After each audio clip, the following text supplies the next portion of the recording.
paano mapasama?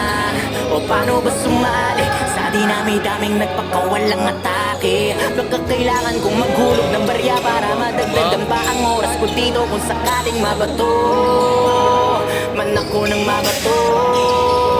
Pag sinabi ko na ititigil ko na to, set up yun para sa'yo, parang masakit 44 mama sa pano pa. Kamusta?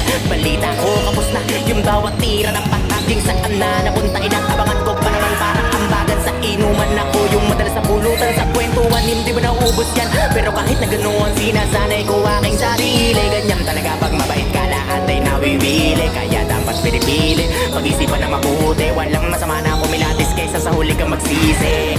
Naranasan ko na rin yan yung tipong walang pagkakataon na mapakinggan at dumating sa puntong wala na ring malapit. Ang sarili ko na nga nagsilbi ko na sandigan.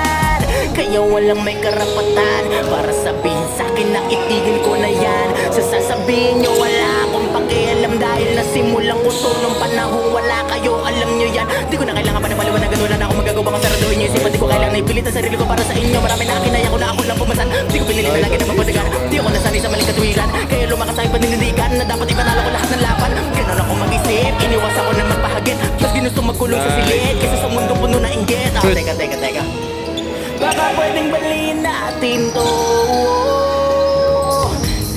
Gantong ang korte ko, kahit saan mo ko daliin, laging may bala to.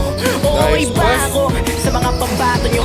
Di ako nagyayabang, kaya kong patunayan kung hanggang saan ang kaya kong gawin. Malabong paningin, pero malinaw ang hangaring naisabutin. Mithiin ang pakpak ko para aking liparin, hanggang sa masagot yung katanungan na paano mapasama o paano ba sumali sa dinami-daming nagpakawalang atake. Baka kailangan kong maghulog ng barya para